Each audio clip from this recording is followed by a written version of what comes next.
при сборке компьютеров мне все чаще попадаются свистящие материнские платы Gigabyte. Свист фиксируется при нагрузке на память, в частности AIDA Stress System Memory.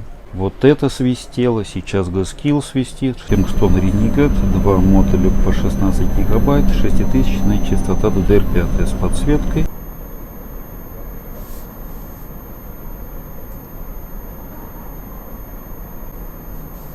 Клиентам при продаже и сборке компьютера стараюсь рекомендовать материнские платы MSI или Asus. Каков же роженый в этой сборке используется Gigabyte? Да потому что клиент сам выбрал ее, а выбор клиента — это уже очень существенный аргумент. Их плата вполне эффективна и надежная, только сука оказалась свистящая.